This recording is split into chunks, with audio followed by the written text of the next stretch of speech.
Hi, this is Jason with TechWorldLabs.com. Today we're looking at the Lenovo Yoga Book. The Yoga Book was just announced a few months ago and it's finally hit stores. This super light, super portable 2-in-1 10.1 inch screen laptop comes in at a super light 1.5 pounds and a super thin 9.6 millimeters thin. As you can probably already see, one of its key selling features is what Lenovo terms the Halo keyboard. This virtual keyboard backlit through the bottom is a bit of a mixed bag. It definitely takes some getting used to, but it's very, very cool. Once you've played with it a bit, you will get used to it. It's definitely one of the most attractive features of the Lenovo Yoga Book. It's one of those things where you kind of want to be seen in public using it just because it attracts attention. We're not crazy about the size and placement of the backspace key or the function key. They're kind of atypical. As you can probably also see, atypical is also the right and left mouse buttons. Usually down at the bottom, they are off to the sides of the mouse pad. So it's going to take some getting used to. Another key feature that Lenovo has decided to roll down in a variation of it that they use in their other laptops is something that they call their watch band hinge. This hinge that connects the top and bottom. This is one of the better features of the Lenovo Yoga Book. It absolutely stays where you put it. There is no wobble. The top panel stays where you put it. It's very strong and sturdy. Really good looking. We like it. From a spec standpoint, the Lenovo Yoga Book is an Atom-based processor, X5 versus the X7, which is its bigger brother, but the X5 sips power a bit better, and that leads to another key selling point of the Yoga Book. This has a 13-hour battery life, and yes, you really do get it. So you can be using this book full on all day long without requiring a charge. Now, additionally, the Yoga Book uses a micro USB charge port. And of course, they include the AC adapter, but those with a keen thinking mind, since it uses a micro USB charge port, those of us with external battery packs can basically charge our laptop using the same cable and battery pack. Meaning you can double, triple, you'll never require another charge again as long as you've got enough battery packs and never shut down if you so wanted to. As you can see, the keyboard keeps going on and off. My finger keeps touching the marker icon here. That marker icon leads us to yet another feature of the Yoga Book. If you touch this, it turns off the keyboard, and this part becomes essentially something similar to a Wacom digitizer.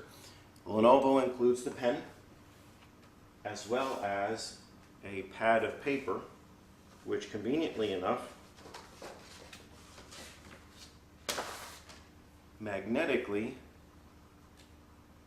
snaps into place on the keyboard, and you can draw on the included paper. 75 sheets is what they include. Yes, you can order more from Lenovo. Yes, you could probably do it cheaper yourself. The pen is included.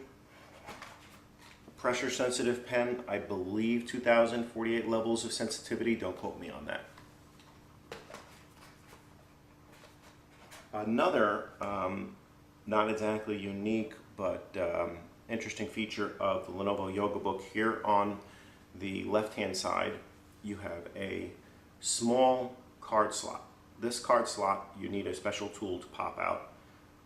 Allows you to load a micro SD card in there up to 128 gigabytes of storage, and it also has room for a micro SIM. So yes, the Lenovo Yoga Book has antennas and can go mobile data.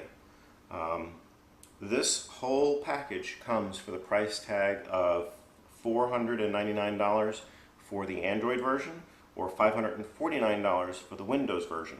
It is loaded with Windows 10, the version that we have, Windows 10 Home 64-bit.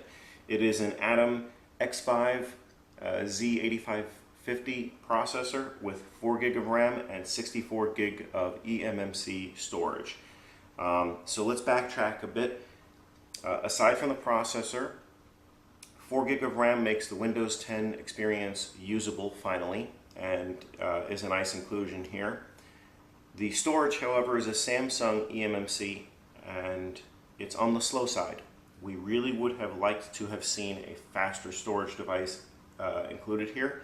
However, there is, of course, the trade-off of price, and probably Lenovo made the best choice it could there. People didn't want to pay, or consumers would not want to pay a higher price for the Lenovo YogaBook. Moving on, we have 2 cameras. Here, one above the keyboard at 2 megapixels and the main camera at 8 megapixels. The screen is full HD 1980 by 1200. Would have leaned personally towards a 2K screen, but that would have consumed quite a bit more power. So on that end, they made a good choice there as well. Closing the YogaBook, it is a matte black finish, which Lenovo terms its carbon. This is available only for Windows. The Android versions are either gold or gunmetal gray. We hope that in the coming months, Lenovo decides to offer the Windows experience in a couple of different colors, but for right now, it is what it is. It is carbon black. It's an attractive looking laptop, very thin and light.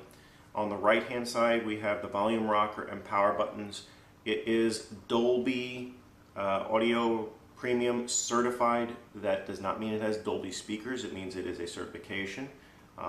Again, don't expect amazing sound out of this. The speakers are tiny, but it will give you decent sound for a laptop of its size. That being said, your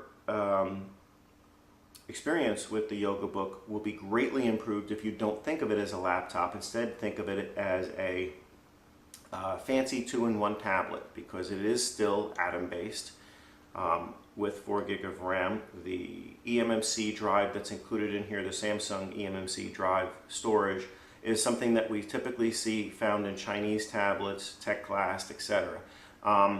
So this is essentially, for all intents and purposes, a fancy 2-in-1 tablet with a lot of features not found on other tablets. You are paying for those features, but what you're getting is a very premium experience. The Lenovo YogaBook will be found a full review on our site, www.techworldlabs.com. Please tune in there for the full review and benchmarks. Thanks for listening.